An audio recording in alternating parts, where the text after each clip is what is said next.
Bonjour à tous, je suis ravie de vous retrouver pour ce nouvel épisode hors série sur l'apprentissage du japonais.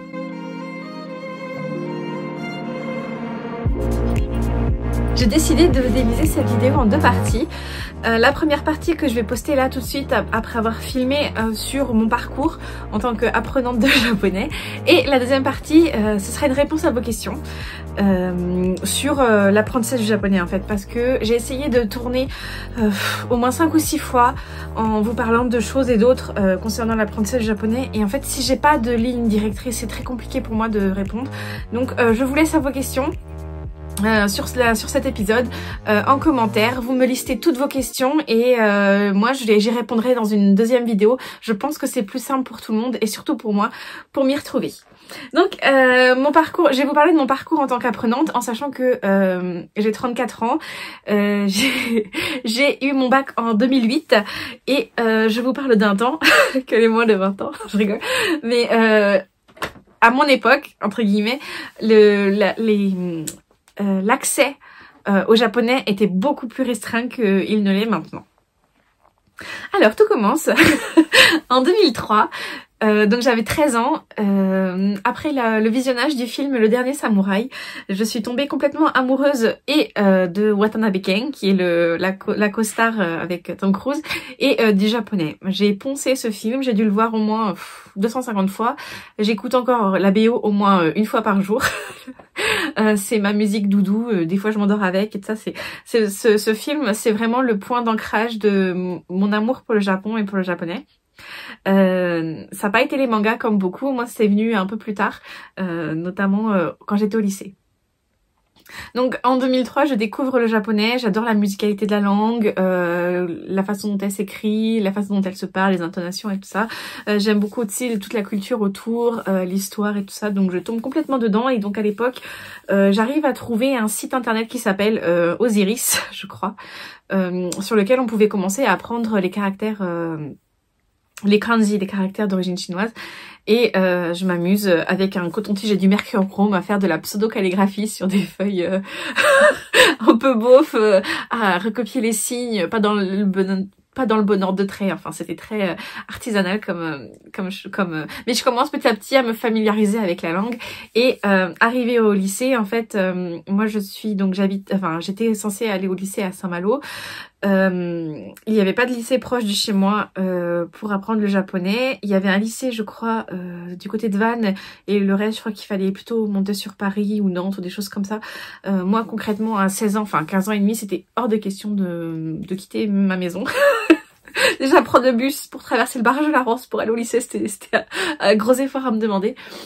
Donc, avec ma mère, avec mes parents, on a cherché une solution, on a trouvé le CNED, les cours par le CNED, et on est donc allé voir notre chef, la proviseure du lycée que j'allais fréquenter, pour savoir si elle acceptait que en option principale je fasse japonais et pas SES ou je sais pas, italien ou des choses comme ça. Ce qu'elle a accepté, et je leur remercierai jamais assez parce que grâce à elle, j'ai pu toucher du doigt un peu mon rêve de la jeune fille que j'étais à l'époque.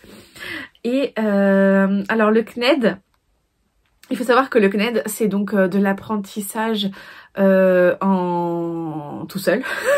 On a des cours mais c'est tout seul. Alors là à l'époque ça devait être entre 250 et 300 euros je crois les cours. J'ai pas demandé à ma mère de me confirmer, mais je pense que c'était dans ces eaux là. Actuellement moi j'avais pris le chinois l'année dernière et c'était autour de 350 euros je crois l'année. Donc quand on compare avec un cours avec un prof particulier, c'est beaucoup moins cher. C'est le bazar derrière parce qu'en fait j'ai tourné cette vidéo déjà 2 fois. Et je recommence. Donc quand on s'inscrit au CNED, on a des supports audio, des supports papier comme ça, et qu'est-ce qu'on a? Et c'est tout. Et on a une plateforme maintenant, on a une plateforme en ligne sur laquelle on rend les devoirs, et puis il y a un mini forum avec les élèves de notre année qui apprennent en même temps que nous, et il y a les liens pour avoir les coordonnées du prof référent pour lui poser des questions si on a des soucis sur certains points. Donc on reçoit une énorme enveloppe, je crois qu'il m'en manque quelques, il me manque, ah non, Ouais, il manque une énorme enveloppe avec plusieurs cahiers. Donc il y a le cahier de cours qui est le plus gros. Donc là c'est mon cahier de chinois mais c'est juste pour vous montrer. Donc comme ça, avec il y a des points de grammaire, des points de civilisation, c'est pas mal fait. C'était comme ça le japonais à l'époque aussi. Il y a un cahier d'autocorrection, donc c'est les corrections des exercices. Enfin, il y a des exercices et leurs corrections. Il y a un livret d'évaluation.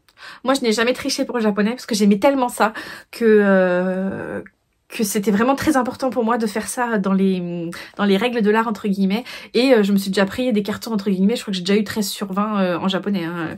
J'ai des copies qui disaient mais t'es con, pourquoi t'as pas triché? Parce que c'était pas possible. Et donc en fait ça se présente comme ça. Alors c'est marqué l'évaluation est à rédiger sur une feuille quadrillée avec une grande marge. Et donc les questions, là par exemple, compléter avec un verbe d'après le sens donné par la traduction. Veuillez écrire chaque fois la phrase en entier sur votre copie. Donc ça vous donne les instructions à écrire sur votre feuille. Et donc maintenant on envoie ça en PDF à la professeure qui nous le corrige. Et on a un mini relevé de notes avec les devoirs rendus, la note en face, la moyenne de la classe entre guillemets de l'année des autres élèves qui étudient en même temps que nous. Et la meilleure note et la moins bonne note. Maintenant, c'est comme ça que ça se fait. À mon époque, c'était par voie postale.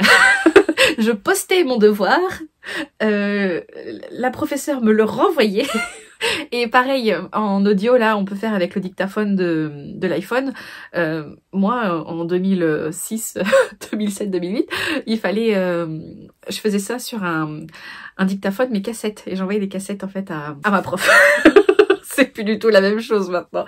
Vive la technologie. Donc voilà, donc j'ai appris au lycée comme ça, toute seule. J'avais pas de professeur, j'étudiais toute seule dans mon coin, donc c'est vraiment la motivation. Mais moi c'était tellement ma vie le japonais que je me voyais pas étudier autre chose en fait. Donc voilà, donc première année, donc tous les mois on a des devoirs à rendre, oraux ou écrits. Et les notes sont étaient données au lycée et donc j'avais figuré sur mon bulletin scolaire, ça comptait dans ma moyenne générale. Et le fait intéressant, enfin marrant, c'était que mon lycée donc n'avait pas le japonais dans son informatique et quand on faisait la liste, l'appel à la rentrée des classes, c'était Lori cirque. Donc à tous les ans, tous les nouveaux profs, il fallait que je répète que je faisais pas du cirque, que je faisais du japonais et que c'était parce que il y avait pas japonais dans la bécane, donc c'était marrant. Donc voilà, seconde termine. Juste pour préciser, moi j'ai fait, donc à l'époque c'était encore avec les lettres, donc j'ai fait une seconde générale, donc option japonais LV3, j'ai fait une terminale L, option japonais LV3, enfin j'ai toujours eu que le japonais au lycée, donc j'ai fait première et terminale littéraire. Et comme j'avais pas de LV, enfin j'avais pas d'option au lycée, j'avais beaucoup de trous dans mon emploi du temps et je m'en servais pour étudier le japonais, j'allais en perm et je faisais mes devoirs. En année de terminale, donc c'était l'année de préparation du bac, l'épreuve de l'option, de la LV3, c'était un oral, donc j'avais un corpus de texte à étudier pendant l'année. Moi j'ai fait que ça toute la terminale, je me souviens pas d'avoir ouvert un bouquin, j'ai vraiment fait que du japonais toute la terminale. Je faisais des listes sur fiche Bristol, des listes de vocabulaire. J'ai lu et relu les textes, je sais pas, 50 000 fois. Et je suis tombée, je me rappelle plus des autres textes que j'avais, mais je suis tombée sur le texte sur les yokai, donc les monstres du bestiaire japonais, donc les kitsune, les kappa, les trucs comme ça. Et je suis tombée donc sur un texte sur les kappa et il fallait donc lire le texte, faire une présentation du texte et après on avait une discussion avec la prof.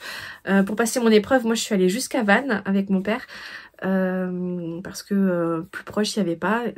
Vannes c'est dans le 56, dans le Morbihan Et bah voilà, l'épreuve s'est très bien passée. J'ai eu 18, j'étais hyper contente parce que j'étais hyper stressée, je me rappelle.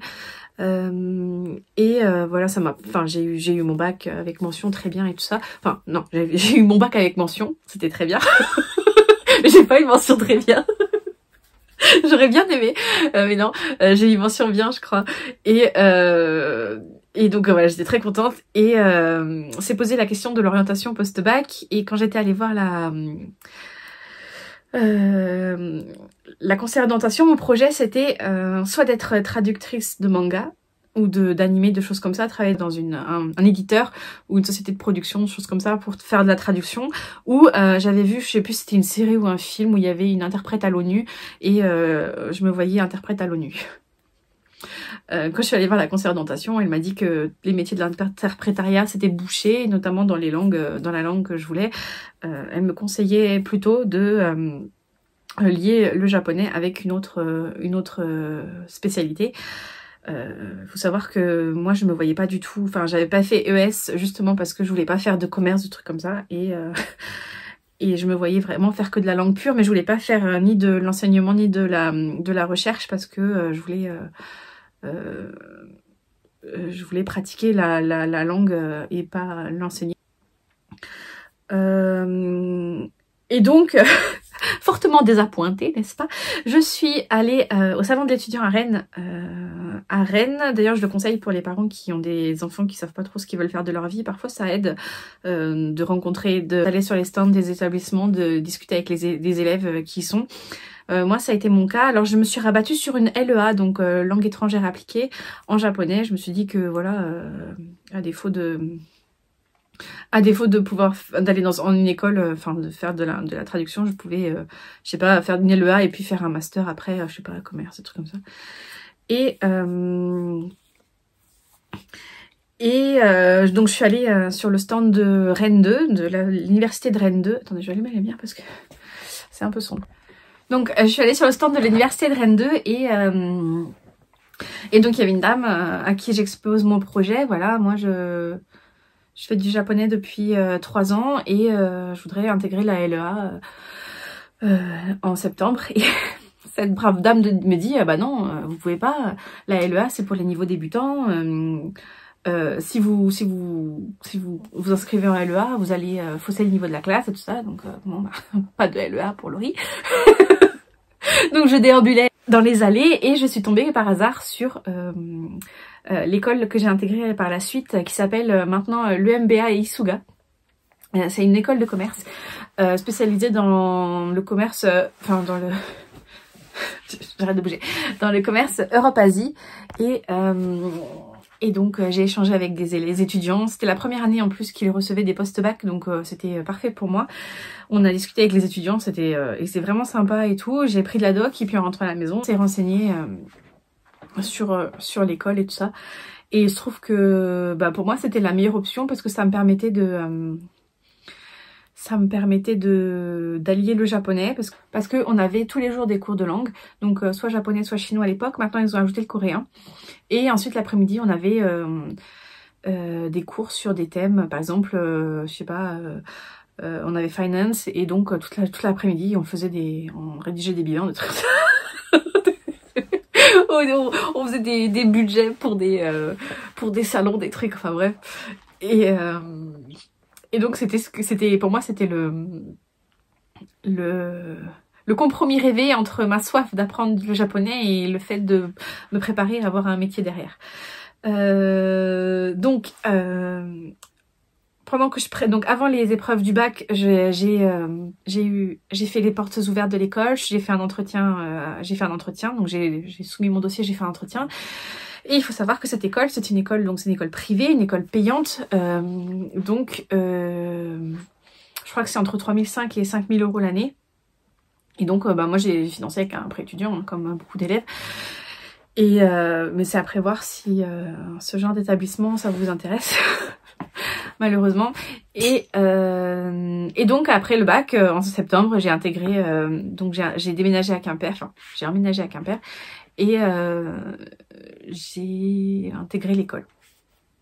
Alors sur le campus de l'école, ce qui est bien, c'est que c'est une toute petite, enfin à l'époque c'était une toute petite école, on était même pas on n'était même pas 200 élèves je crois, et tous les ans il y avait des élèves en échange qui restaient là à l'année, donc des élèves chinois et japonais qui restaient là à l'année, donc on se faisait des amis natifs des langues qu'on apprenait, et donc c'était pratique pour pratiquer, pour parler les langues qu'on apprenait. Donc voilà. Et la spécificité de cette école aussi, c'est pour ça que je l'avais choisie, c'est qu'on avait des voyages obligatoires, donc on en avait 3. Moi j'en ai fait 2 sur 3 parce que à la fin j'avais plus de tout. J'ai pas pu partir. On a fait la première année, on a été envoyé à Nagasaki, donc sur l'île de Kyushu. On était à l'université des langues étrangères de Nagasaki, donc Nagasaki Gaikokugo Daigaku. Moi j'étais en famille d'accueil, donc c'était génial. J'étais la seule à avoir osé la famille d'accueil, les autres ils étaient soignés en dortoir, et je regrette pas parce que c'était vraiment trop bien. Je suis tombée sur une famille, alors une famille sans enfants, un couple de trentenaires, enfin fin de trentaine, hyper sympa. La femme était infirmière dans une espèce de planning familial à la mairie, et le père était employé dans une société d'assurance qui s'occupait des hibakusha, donc les victimes des dommages de la bombe atomique, donc parce que Nagasaki a été bombardée en 1945, et donc par la bombe atomique, et il y a encore des gens qui souffrent soit des hibakusha de l'époque, donc qui ont été irradiés, soit des gens qui déclenchent des cancers à cause de des endroits qui sont encore contaminés, hein. Donc ils s'occupaient des remboursements des soins de ces personnes-là. Et donc c'était un couple hyper dynamique, ils m'ont fait faire plein de voyages, plein de visites et tout ça, c'était génial. Et donc ça c'était pour les 2 premiers mois. Et le dernier mois, je suis allée dans une famille avec 3 enfants, donc la mère ne travaillait pas, le papa était chauffeur de bus, et les enfants, il y avait 3 enfants de 9 à 3 ans. Donc c'était une autre ambiance, c'était sympa aussi, ça me faisait penser à la maison un peu. C'était marrant. Et donc voilà, deuxième année, on est allé, alors je suis allée dans la banlieue de Yokohama, à Obadai, ça s'appelle. Et là j'étais en école de langue, donc le matin ou toute la matinée ou tout l'après-midi, on était en fonction du groupe de niveau, on était de 8h30 à midi et demi, enfin pour mon cas, de 8h30 à midi et demi à l'école, on bachotait le japonais, et on enchaînait. Je me rappelle, j'étais dans une classe, il y avait que des Chinois et ils étaient hyper forts, et par rapport, enfin ça correspondait à mon groupe de niveau, mais du coup je me sentais vachement, enfin je trouvais qu'il y avait une grosse différence entre, même si on était du même niveau, entre leur niveau et mon niveau. Et moi je me rappelle que je passais mes journées à bûcher. En plus j'étais en coloc avec j'étais en coloc, on était dans un immeuble en fait, je pense que c'était un immeuble qui devait appartenir à l'école parce qu'il y avait que des étudiants de l'école, et donc on était 5 filles. Il y avait 3 coréennes, une russe et une chinoise. Moi je dormais avec la chinoise dans un lit superposé, et c'était marrant.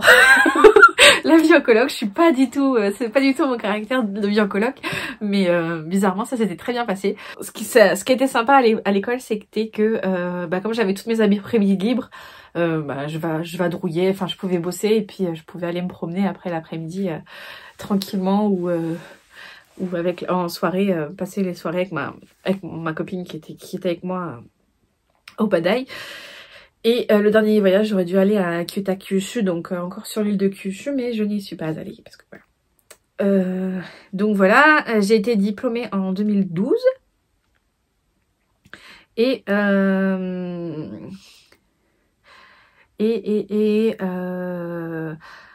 j'ai intégré. Alors quand j'ai été diplômée, je travaillais à l'aéroport de Roissy, donc j'étais sous douane. Je travaillais chez La Durée, donc j'étais vendeuse, et dans la foulée, j'ai trouvé un travail dans une société japonaise sur Gennevilliers. Donc Alors il y a des gens de ma enfin moi je me suis limitée parce que je me suis mariée en 2011, donc j'étais déjà mariée quand j'ai été diplômée et voilà, mon mari travaillait en France, tout ça, donc je me voyais pas m'expatrier et tout. Mais j'ai des copains de promo qui se sont expatriés au Japon, qui vivent au Japon, qui travaillent au Japon. Il y a une fille de ma promo qui avait créé le site internet Himawari, le site de cosmétiques asiatique. Himawari, c'était elle qui l'avait créé, donc elle était dans ma promo.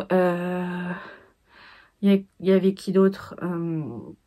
Non, il y a eu des jolies réussites. Moi, je me considère pas comme un échec parce que j'ai pas fait carrière dans des trucs de ouf, mais donc voilà pour mon parcours. Alors moi donc comme je vous disais, j'ai appris, ça fait presque depuis 2015, septembre 2015, que officiellement je suis étudiante de japonais. Je me considère toujours étudiante parce que on apprend toujours dans les langues étrangères. Donc ça va faire presque 20 ans. J'ai testé plusieurs... Enfin, j'ai appris toute seule, j'ai appris en classe. Là, j'ai appris avec une prof privée.